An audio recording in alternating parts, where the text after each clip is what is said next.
علم نور ہے، علم نور ہے، علم نور ہے، علم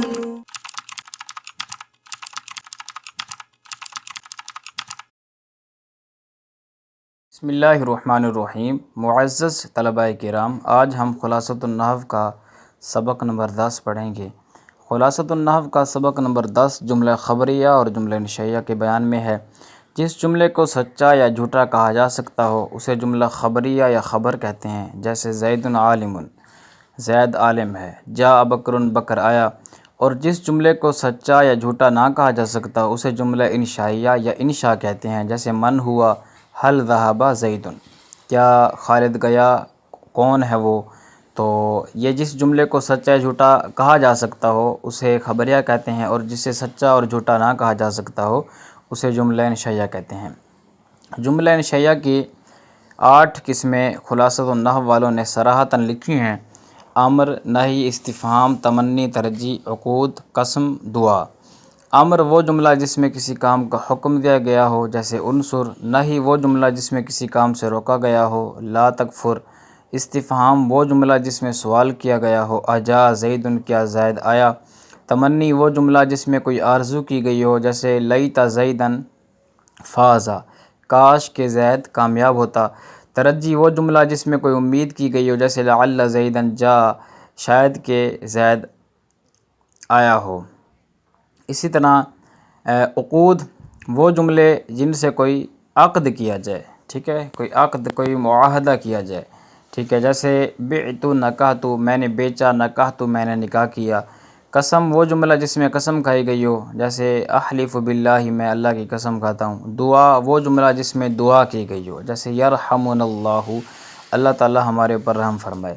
تو یہ جملہ انشائیہ کی جو قسمیں 8 ہیں، ان کے علاوہ بھی قسمیں ہیں، اسی طرح تعجب بھی ہے، جملہ انشائیہ کی ندا بھی ہے، ٹھیک ہے، اور اسی طرح یہ جو مدح اور ذم وغیرہ یہ بھی اسی کے اندر آتے ہیں، ٹھیک ہے۔ تو یہ ان کے اندر حصر نہیں ہے، اس کے علاوہ اور بھی قسمیں ہیں۔ نوٹ لکھا ہے کہ جملہ انشائیہ کے علاوہ ہر جملہ خبریہ ہوتا ہے۔ تمرین کی طرف آتے ہیں۔ تمرین نمبر 1 تو آپ حل کر لیں گے۔ تمرین نمبر 2 کی جانب آتے ہیں۔ اس کی جو دوسری تمرین ہے وہ ہے غلطی کی نشاندہی فرمائے۔ جن جملوں سے کسی عقد کے بارے میں خبر دی جائے انہیں عقود کہتے ہیں۔ تو درست یہ ہے کہ وہ جملے جن سے عقد کیا جائے انہیں عقود کہتے ہیں۔ اور اگلی جو انہوں نے مثال دی ہے، جس جملے میں کوئی امید کی گئی ہو اسے تمنی کہتے ہیں۔ درست یہ ہے کہ جس جملے میں کوئی آرزو کی گئی ہو اسے تمنی کہتے ہیں۔ اب آ جائیے آپ تمرین نمبر 3 کی طرف، کہ جملہ خبریہ اور انشائیہ الگ الگ کرنے ہیں۔ اللہ خالق کل شیء، اللہ ہر چیز کا خالق ہے، یہ جملہ خبریہ ہے، اس میں خبر دی جا رہی ہے نا، انشاء کی کوئی قسم بھی نہیں ہے۔ تو ظاہر بات ہے انشاء کی کوئی بھی قسم نہیں پائی جائے گی تو وہ خبر ہوگا۔ ولتنظر نفس، چاہیے کہ جان دیکھے۔ اب یہ جملہ انشائیہ ہے، انشائیہ کی قسم امر پائی جا رہی ہے۔ ولتنظر میں جو لتنظر ہے یہ امر کا صیغہ ہے۔ تحفۃ المؤمن الموت، موت مومن کا تحفہ ہے، جملہ خبریہ ہے، انشائیہ کی کوئی قسم نہیں ہے۔ اشتریت الکتاب، میں نے کتاب خریدی، یہ جملہ خبریہ ہے، ٹھیک ہے، اس میں خبر دی جا رہی ہے۔ لیکن اگر یہی جملہ اشتریت اور بیت نکحت وغیرہ عقد کے درمیان جب بولیں گے نا تو اس صورت کے اندر جو ہے یہ ان سے انشاء ہی مراد ہوگا۔ ویسے اگر بولیں گے تو اس سے خبر مراد ہوگی، جیسے اشتریت الکتاب، میں نے کتاب خریدی، یا آپ کسی کو خبر دے رہے ہیں۔ اسی طرح حل سمیت صوتاً، کیا آپ نے آواز سنی ہے، یہ جملہ انشائیہ ہے، اس میں استفہام پایا جا رہا ہے۔ انصر الفقیر، فقیر کی مدد کر، تو یہاں پہ یہ بھی انشائیہ جملہ، اس میں امر پایا جا رہا ہے۔ بعت القلم امسی، یہ جملہ خبریہ ہے، خبر دی جا رہی ہے، انشائیہ کی کوئی قسم نہیں پائی جا رہی۔ اسی طرح لیت خالدا جاء، کاش کہ خالد جو ہے نا وہ آ جاتا۔ تو اب یہاں پر جو ہے جملہ انشائیہ ہے، یہ انشاء کی قسم یہاں پر کون سی پائی جا رہی ہے، تمنی پائی جا رہی ہے۔ اور اقسم باللہ، میں اللہ کی قسم کھاتا ہوں، یہاں پر انشاء کی قسم پائی جا رہی ہے۔ ربنا اغفر لنا، یہ بھی انشائیہ ہے، یہاں پر انشاء کی قسم دعا پائی جا رہی ہے۔ لا تظلم الناس، انشاء کی قسم نہیں پائی جا رہی ہے، جملہ انشائیہ ہے۔ رحمک اللہ، اللہ تجھ پر رحم کرے، یہاں پر انشاء کی قسم دعا پائی جا رہی ہے۔ تو یہ جو ہے نا، بیعت اشتریت الکتابہ، تو وقتی طور پہ آپ اسے کہہ سکتے ہیں کہ یہ بے نشائیہ ہے، لیکن یہاں پر چونکہ خبر ہے میں نے آپ کو وجہ بتا دی ہے۔ اسی طرح بیعتو اور یہ جو آگے بیعتو اور اشتریتو وغیرہ اور نکحت وغیرہ، تو یہ جو ہے نا ہماری اس کی تمرین جو ہے وہ حل ہو گئی۔ اب آتے ہیں سبق نمبر 11 کی جانب۔ سبق نمبر 11 ہمارا ہے حروف جارہ کا بیان۔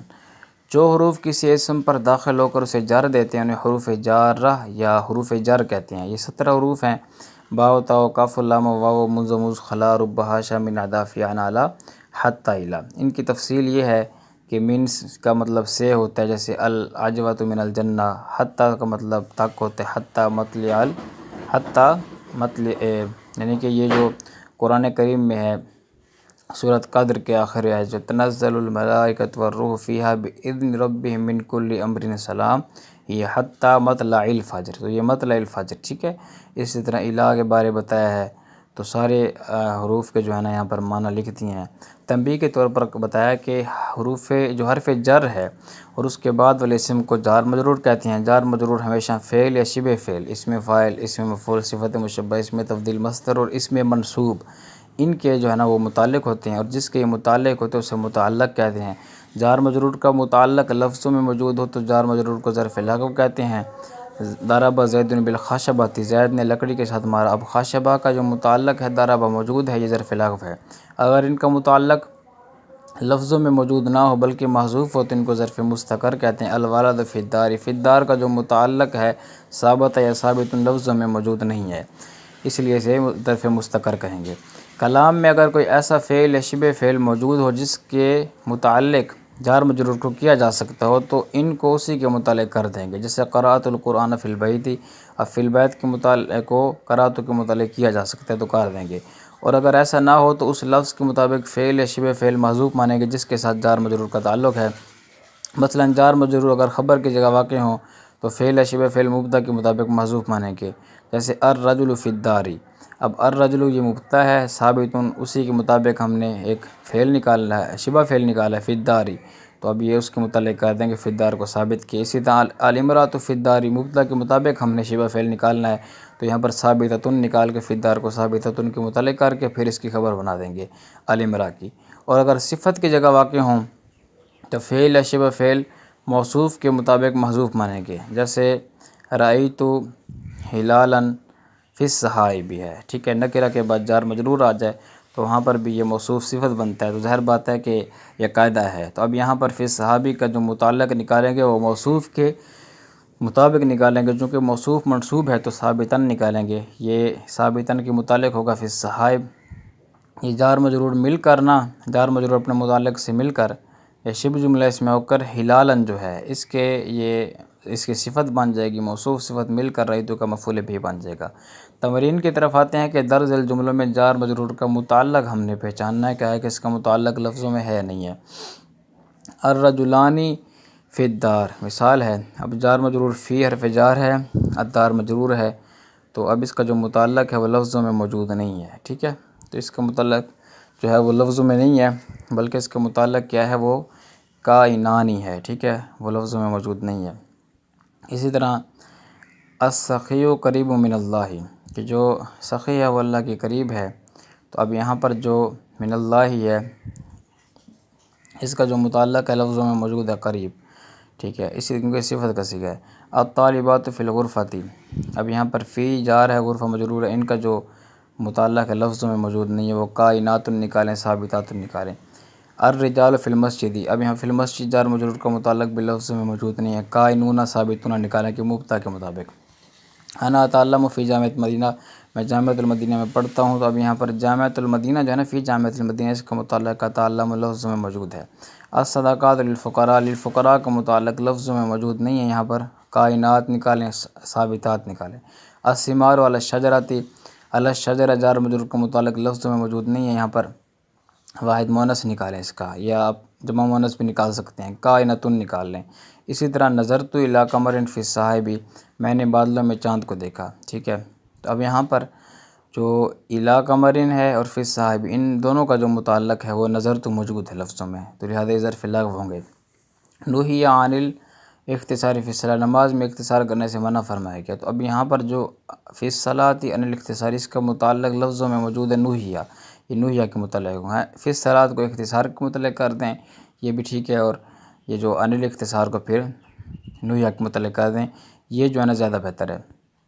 رأیت زیدن علی الفرس، کہ میں نے جو ہے زید کو گھوڑے پر دیکھا۔ تو اب یہاں پر زید کو میں نے کیا کیا، علی الفرس، گھوڑے پر دیکھا۔ تو اب یہاں پر علی الفرس کا جو متعلق ہے وہ لفظوں میں نے دیکھا، زید کو میں نے دیکھا فرس پر۔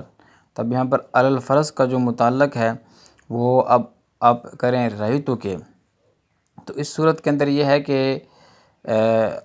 اب کیا ہوگا کہ یہاں پر یہ بھی اگرچہ درست بن سکتا ہے، لیکن اگر آپ یہاں پر ثابتن نکال لیں تو پھر بھی ٹھیک ہے، لیکن زیادہ بہتر آپ ثابتن نہ نکالیں، رأیت زیدن علی الفرس، کیونکہ یہ بالکل درست عبارت بن رہی ہے کہ میں نے زید کو گھوڑے پر دیکھا۔ تو علی الفرس کو آپ رأیت کے متعلق کر دیں، رأیت فعل اپنے فاعل متعلق اور زیدن مفعول به سے مل کر یہ جملہ فعلیہ خبریہ ہو جائے گا۔ یہ خلاصۃ النحو کا ہم نے جو ہے اللہ کے فضل و کرم سے 10واں اور 11واں سبق پڑھا ہے۔ خلاصۃ النحو کا 12واں سبق ہے معرب اور مبنی وغیرہ کا بیان، ٹھیک ہے۔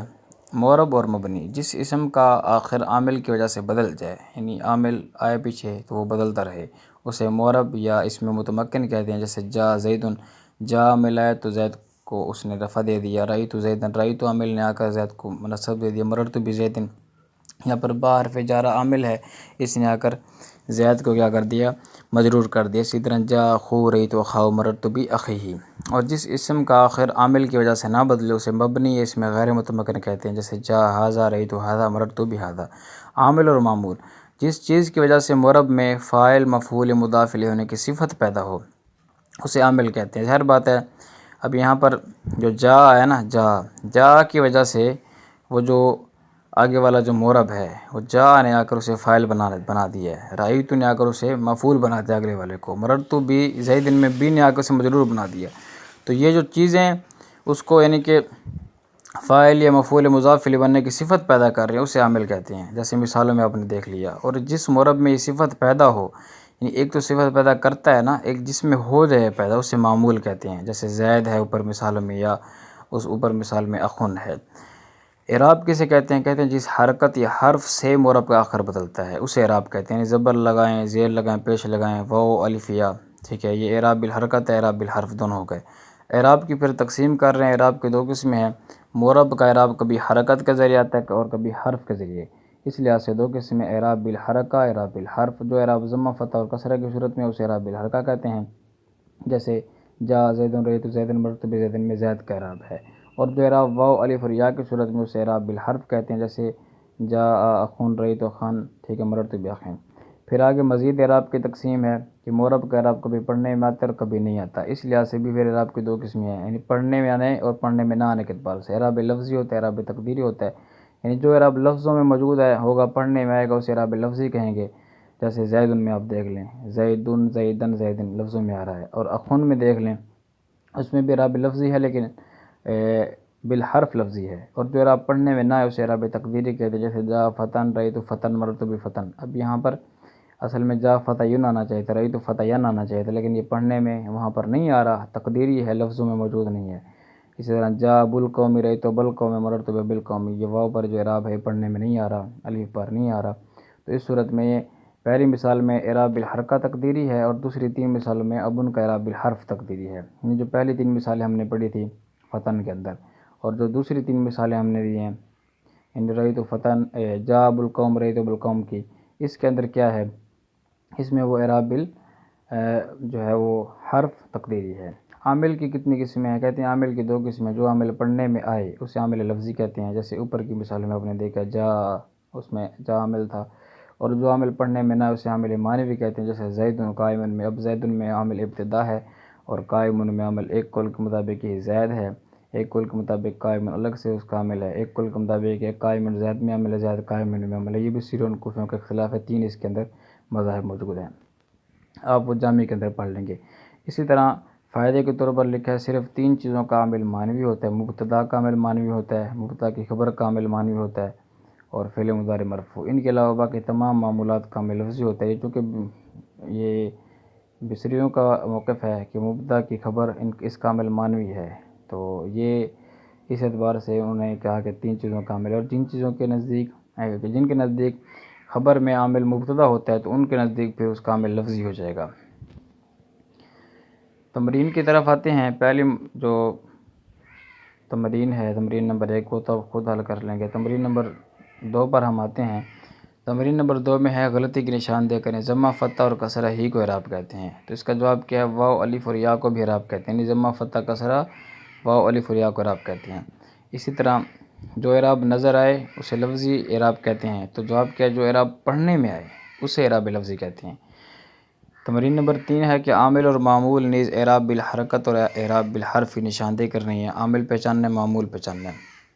الحیاء من الایمان، اب یہاں پر من عامل ہے، الایمان معمول ہے، اعراب کیا ہے؟ الایمان کا اعراب بالحرکت ہے، یعنی کہ حرکت کے ساتھ موجود ہے۔ ذہب غلام کے اندر ذہب عامل ہے، غلام کیا ہے؟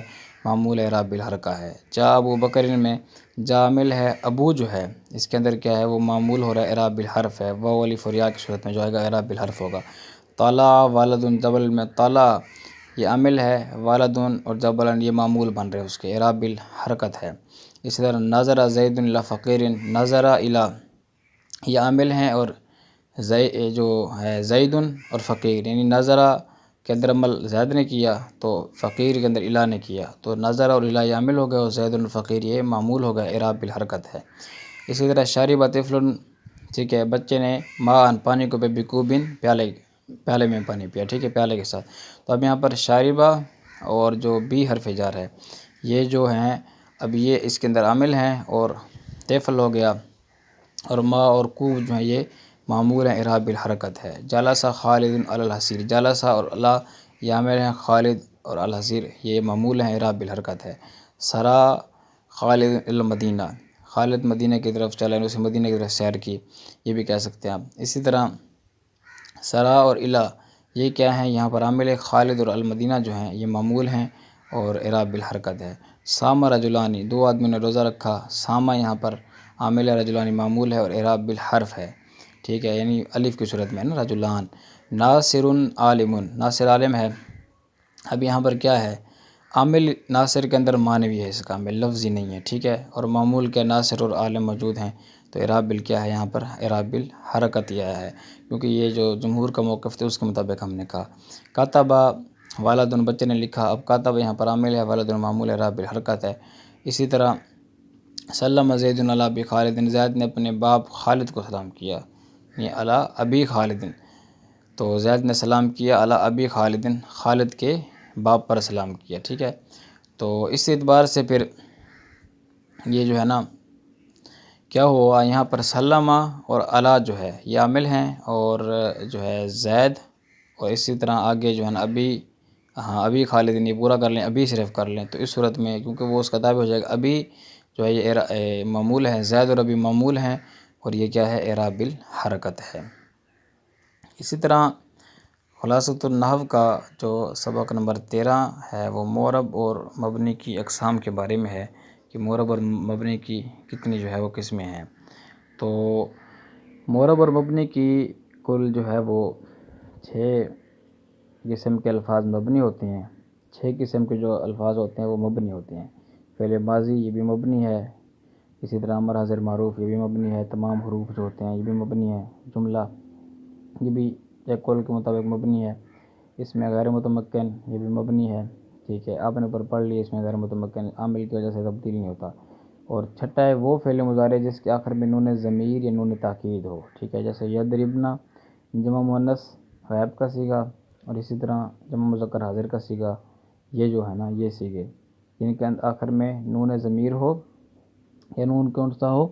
نون یعنی کہ تاکید ہو، نون تاکید کے جو صیغے ہیں وہ بھی آپ کو پتہ ہے، یہ کیا ہیں؟ یہ مبنی ہیں۔ پہلے جو 3 ہیں نا، یعنی فعل ماضی، امر حاضر معروف اور تمام حروف، ان کو مبنی الاصل کہتے ہیں، اور باقی جملہ اور اس میں غیر متمکن فعل مضارع ان کو کیا ہے؟ وہ مشابہ مبنی الاصل کہتے ہیں۔ پہلے جن کو مبنی الاصل کہتے ہیں اس میں غیر متمکن کو مشابہ مبنی الاصل کہتے ہیں، یہ جو دو درمیان میں ان کا تعلق ہو رہا ہے. اور صرف دو قسم کے الفاظ معرب ہوتے ہیں اس میں متمکن، جیسے زید رجل، اور وہ فعل مضارع جو نون ضمیر اور نون تاکید سے خالی ہو. ٹھیک ہے، اس میں متمکن یہ معرب ہے، اور یعنی کہ جس کا اعراب عامل سے بدلتا رہتا ہے. اور وہ فعل مضارع جو نون ضمیر اور نون تاکید سے خالی ہو، یہ کیا ہے؟ یہ معرب ہے. اور جس میں نون ضمیر اور نون تاکید ہو وہ مبنی ہے، معرب نہیں ہے.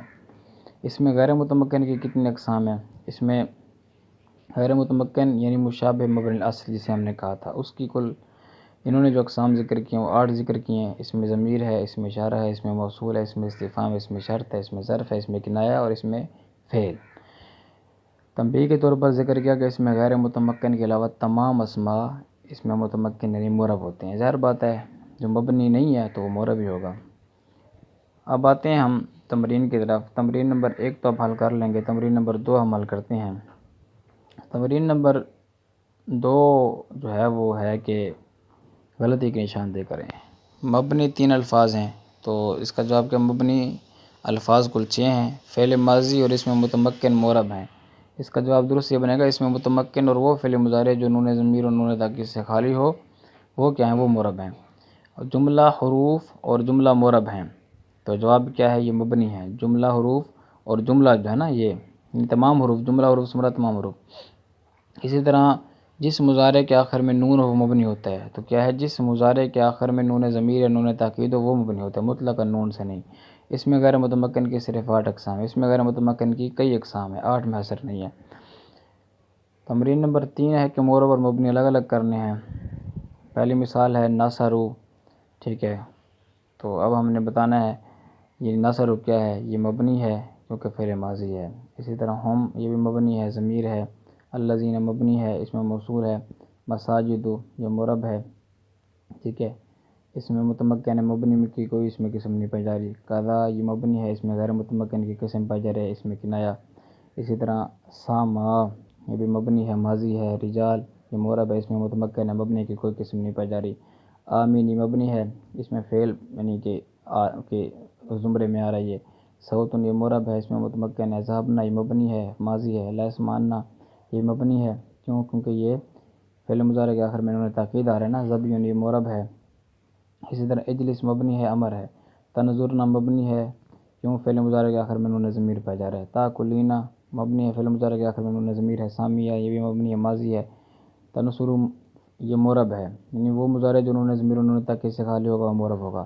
اولئک کا مبنی ہے، اس میں اشارہ پایا جا رہا ہے. اس کے اندر یہ جو اس میں غیر متمکن کی قسم ہے اس میں سے اس میں اشارہ پہ یہ پایا جا رہا ہے. اسی طرح تفرون مبنی ہے، مضارع کے آخر میں انہوں نے ضمیر ہے. اسی طرح جو کیا کہتے ہیں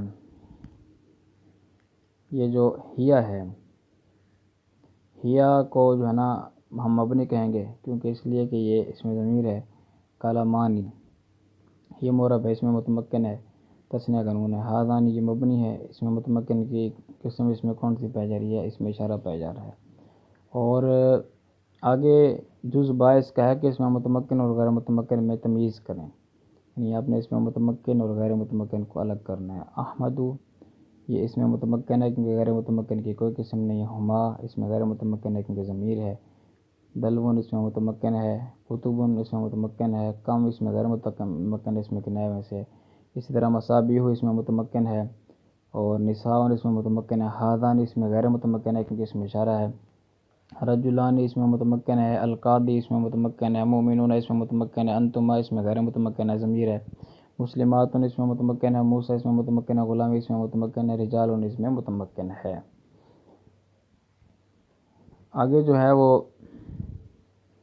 14واں سبق ہے ضمیر کا بیان. خلاصۃ النحو کا 14واں سبق کیا ہے؟ ضمیر کا بیان. تو ضمیر کے بیان کے حوالے سے ہم پڑھیں گے کہ جو اسم متکلم مخاطب یا غیب پر دلالت کرے اسے ضمیر کہتے ہیں. ضمیر کی ٹوٹل 5 قسمیں: ضمیر مرفوع متصل، مرفوع منفصل، منصوب متصل، منصوب منفصل، ضمیر مجرور متصل. یہ آپ پڑھ لیجئے گا. تنبیہ کے طور پر لکھیں مضارع، امر اور نہی کے 3 صیغے. واحد مذکر حاضر، واحد متکلم، جمع متکلم میں ضمیر وجوباً پوشیدہ ہوتی ہے. ٹھیک ہے، ان میں ضمیر مستتر ہے، وجوباً مستتر ہے. یعنی ان 3 صیغوں میں ضمیر جو ہے وہ واجب الاستتار ہے، پوشیدہ ہے. ٹھیک ہے، اور جو ہوتی ہے ماضی کے 2 صیغے ان میں جائز الاستتار ہوتی ہے، ٹھیک ہے۔ تو ان 3 فعلوں کے اور فعل ماضی کے 2 صیغے انہوں نے ذکر کر دیں، واحد مذکر کا، واحد مؤنث کا، اس میں جوازاً پوشیدہ ہوتی ہے۔ ان سب ضمیروں کو ضمیر مرفوع متصل مستتر کہتے ہیں۔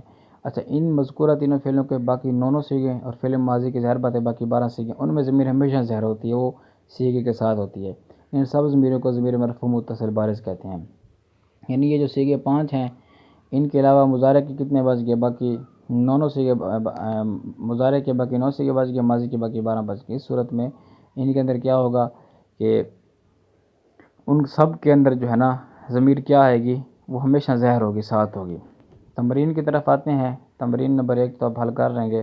تمرین نمبر 2 سبق نمبر 14 کی، کہ ضمیر منصوب متصل کبھی اسم سے متصل ہوتی ہے، تو اس کا جواب ہے ضمیر منصوب متصل کبھی فعل سے متصل ہوتی ہے۔ دوسرا ہے کہ ضمیر مجرور متصل کبھی فعل سے متصل ہوتے ہیں، درست جواب ہے کبھی ضمیر مجرور متصل کبھی اسم سے متصل ہوتی ہے۔ کل ضمیریں 70 ہیں، یہ درست ہے۔ آگے کہتے ہیں درج ذیل الفاظ میں ضمائر کے اقسام خمسہ کی شناخت کریں۔ انکم یہ منصوب متصل ہے، ٹھیک ہے۔ اسی طرح علیہ مجرور متصل، رجانا منصوب متصل، الیکما یہاں پر جو ہے وہ مجرور متصل ہے۔ اسی طرح جو ہے وہ رأیتم کو دیکھ لیں آپ، یہ اس کی ہم نے مثال آپ کو دی ہے، اور اللہ کے فضل و کرم سے رأیتم جو لفظ ہے اس کے اندر تم ضمیر ہے نا، مرفوع متصل ہے۔ اور اسی طرح ایانا یہ منصوب منفصل ہے، ہوا مرفوع منفصل ہے۔ اسی طرح لفظ دارہم کے اندر جو انہوں نے لفظ ذکر کیا ہے، اس میں کیا ہے، یہ ہم ضمیر جو ہے مجرور متصل ہے، انا منصوب متصل ہے، درسی مجرور متصل ہے، ذهبتنا یہاں پر جو تنا ضمیر ہے مرفوع متصل ہے۔ اور اللہ کے فضل و کرم سے حسنھا یہ ہا ضمیر مجرور متصل ہے، ایاہو یہ منصوب منفصل ہے۔ اسی طرح ناصرہن جو ہے اس کے اندر جو ہے یہ ضمیر اس کی کیا ہے، یہ منصوب متصل ہے، ٹھیک ہے۔ اور اسی طرح انا کا یہ منصوب متصل ہے، ایاکم منصوب منفصل ہے، لہن مجرور متصل ہے، اور دعاکما منصوب متصل ہے۔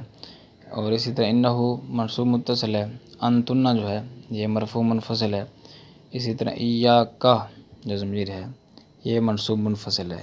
آگے مزید ذکر کیا ہے کہ جو غسلہ ہے اس کے اندر ہوا ضمیر مرفوع متصل مستتر ہے، اور بی جو ہے اس میں ضمیر مجرور متصل ہے، فینا مجرور متصل ہے، اننی منصوب متصل ہے، جا اس کے اندر ہوا ضمیر مرفوع متصل مستتر ہے، فاتح منصوب متصل ہو ضمیر، اتینا کے اندر مرفوع متصل ضمیر ہے، اور اسی طرح ہننا یہ مرفوع منفصل ہے۔ جزبہ ہے کہ ضمیر بارز اور مستتر کی شناخت فرمائیے، نیز مستتر کے بارے میں یہ بھی ارشاد فرمائیے کہ وہ وجوباً مستتر ہے جوازاً۔ تقرأ اس کے اندر انت ضمیر وجوباً مستتر ہے، وجہ کیا ہے کہ مضارع کے واحد مذکر حاضر میں ضمیر وجوباً مستتر ہوتی ہے۔ اسی طرح کرمنا میں نون ضمیر بارز ہے، ٹھیک ہے۔ ماضی کے کیونکہ ان جو صیغے ہیں ان میں ہمیشہ ضمیر بارز ہوتی ہے، میں نے کہا تھا نا 2 صیغے ماضی کے جو ہے نا آپ کے سامنے، ایک جو ہے وہ واحد مذکر غائب کا اور واحد مؤنث غائب کا۔ نازلہ اس کے اندر ہوا ضمیر جوازاً مستتر ہے۔ اسی طرح سالتم میں تم ضمیر بارز ہے، اور افتح کے اندر انت ضمیر جو ہے یہ وجوباً مستتر ہے۔ اسی طرح اسماء کے اندر انا ضمیر وجوباً مستتر ہے، جات میں ہی ضمیر جوازاً مستتر ہے، واصلو میں واو ضمیر بارز ہے، سرتو میں تو ضمیر بارز ہے، لیقبلو میں واو ضمیر بارز ہے۔ اسی طرح نحفظو کے اندر نحن ضمیر وجوباً مستتر ہے، ذهب میں الف تثنیہ ضمیر بارز ہے، یاکلن میں نون ضمیر بارز ہے۔ اسی طرح لأذهب جو ہے نا یعنی واحد متکلم ہے، اس کے اندر انا ضمیر وجوباً مستتر ہے، سمیتما میں تما ضمیر بارز ہے، تدرس کے اندر انت ضمیر وجوباً مستتر ہے، لتنصر میں انت ضمیر جو ہے وجوباً مستتر ہے، قلتن میں یہاں پر جو نون ضمیر ہے یہ جو ہے نا بارز ہے، یحسبان کے اندر یہ جو الف تثنیہ ہے الف تثنیہ کا تو یہ ضمیر بارز ہے، لا تقدیر میں انت ضمیر وجوباً مستتر ہے، اور ناصرتا کے اندر جو ہے الف تثنیہ ضمیر بارز ہے، حفظتا میں یہاں پر تا ضمیر بارز ہے۔ اسی طرح یہ جو افہمو ہے یعنی فاہم افہمو سے واحد متکلم کا صیغہ مضارع کا، اس کے اندر ضمیر وجوباً مستتر ہوتی ہے اور انا ضمیر۔ اقبلو اس کے اندر کیا ہے، یہ جمع کا صیغہ ہے امر کا، فعل امر حاضر کا، تو لہذا اس کے اندر واو ضمیر بارز ہے، اس کی صاف ظاہر کھڑی ہے۔ اور نسینہ میں نا ضمیر بارز ہے، اور تنظرون میں واو ضمیر بارز ہے، تو ان کی وجوہات بتانے کی ضرورت نہیں ہے، یہ آپ کے سامنے جو قاعدے پیچھے پڑھے ہیں ان کے مطابق ہی ہے۔ تو آج کے جو اس لیکچر میں ہم نے اتنے اسباق پڑھے ہیں، انشاءاللہ جو 15واں سبق ہے خلاصۃ النحو کا اسماء اشارہ کا بیان، وہ اگلے سبق میں انشاءاللہ